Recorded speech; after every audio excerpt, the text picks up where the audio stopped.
Ladies and gentlemen, welcome back to a new review of the Odyssey Fantasy Football League. I'm your host, the king of Odyssey Fantasy Football. I had a very odd week this week, right? So let me just scroll up past the chaos that is the Chavis League. As you can see, I was the second highest scorer of the week. I got the victory. Dubs, right?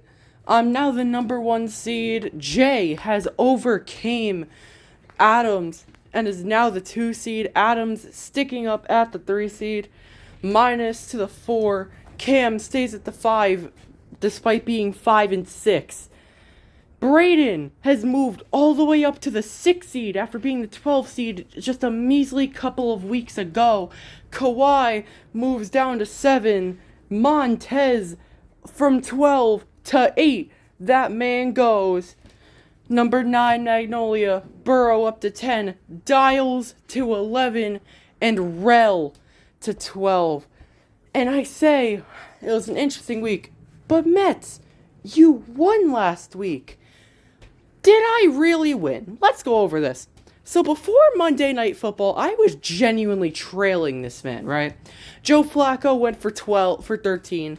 Jacobs got hurt. Saquon didn't do well. Amon-Ra didn't do well. Jefferson didn't do well. Travis Kelce was great. Kareem Hunt was somehow my second highest scorer up to this point. My kicker and defense, whatever, but they did get outscored. It came down to Brock Bowers versus Pickens and Dak, and Pickens and Dak combined for over 60 points to bring me back to the promised land, finally the sole 1 seed again. Now, I don't know why Sleeper's been doing this for a week now, but who cares? Next matchup, Kawhi would get decimated by the number 1 scorer of the week and the new number 2 seed in the league, my boy Jay. Key standouts from this game, we got Bijan and Achane going for 55. Kittle with 24. His kicker had 14 points for some reason. Diggs went for 20. And even with a slow game from Rice and Pearsall, CeeDee Lamb getting his chain snatched by George Pickens did not matter, because at the end of the day, Jay would absolutely obliterate him. Now, going to the next match, we see Braden get his 4th victory in a row with a 50 bomb from Josh Allen taking out Cam. And let's be so dead ass, Travion Henderson and Josh Allen were this man's entire team this week. I mean, really, Travion goes for 34, Josh Allen for 51. JSN and Trey McBride tried bringing it back for Cam, but nothing was going to save him from the ass whooping that Josh Allen single-handedly gave him. Braden moves to 5 and 6. Magnolia! Oh my god, Magnolia, you sick son of a bitch, you! Absolutely clutching up against Adams in a shocking upset. Key performances out of Brock Purdy and Chase Brown led him to a win. Drake London getting hurt truly kind of screwed Adams a bit. Magnolia gets the upset.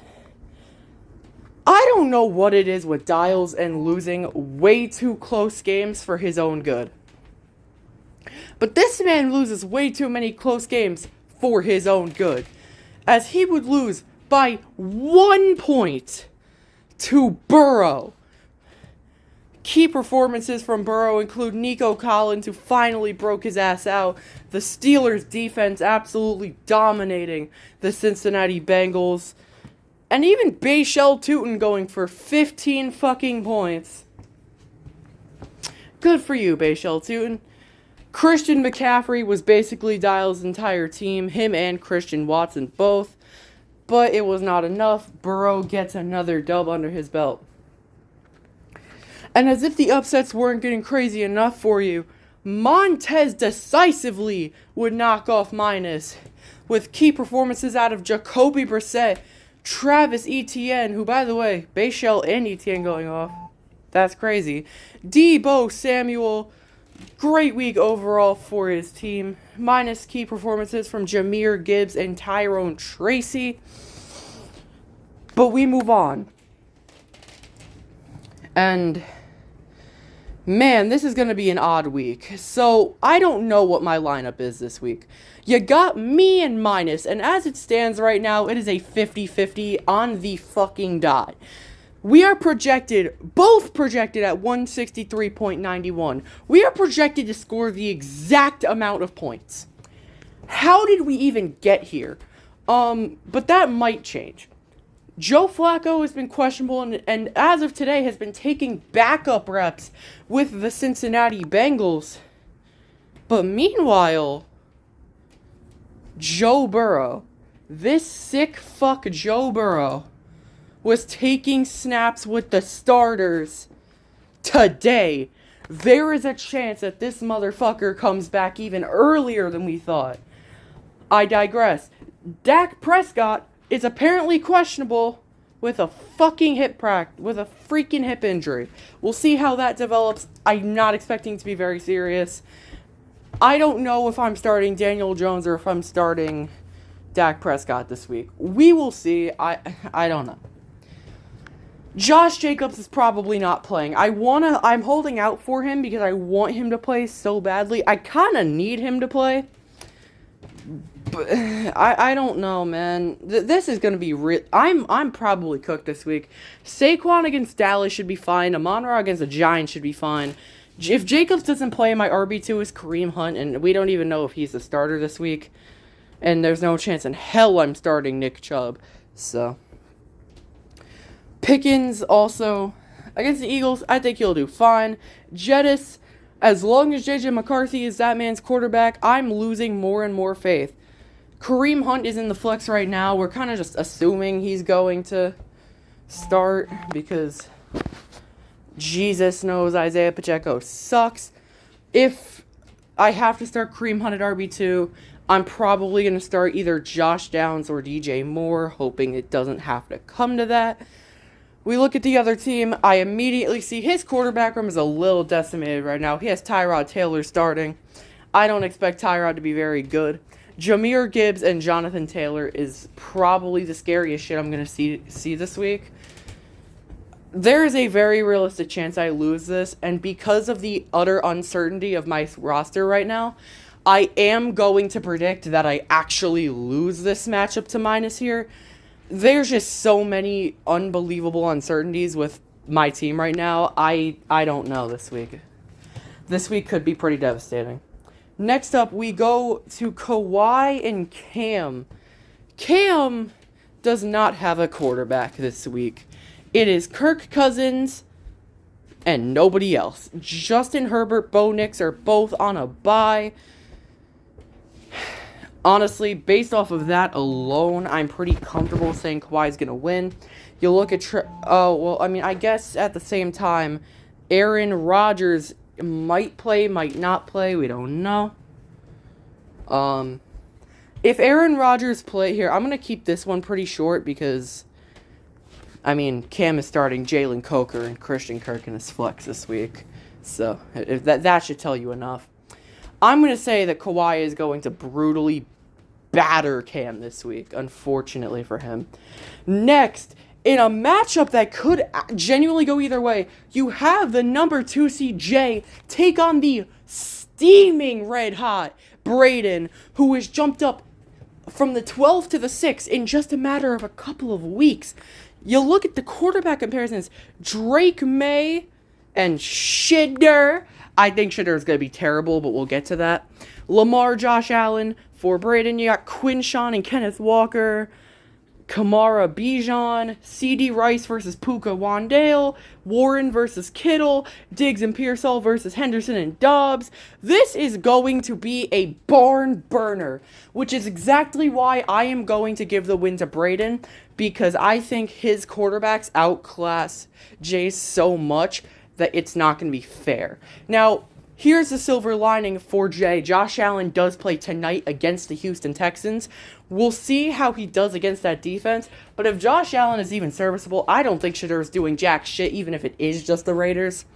I'm a bit of a hater. Sorry. Drake May is playing the Bengals. That might save Jay. I'm going to give a slight edge to Braden in this matchup. Next, you got Magnolia taking on Burrow. Magnolia is starting Brock Purdy and Sam Darnold. Breece Hall, Woody Marks, Khalil Shakir, Zay Flowers, Chase Brown, Tyjae Spears, Jake Ferguson. Meanwhile, on the other side, you have not the retirement home, but the hospital. As you can see on his IR, Malik Scadaboo. Marv is out.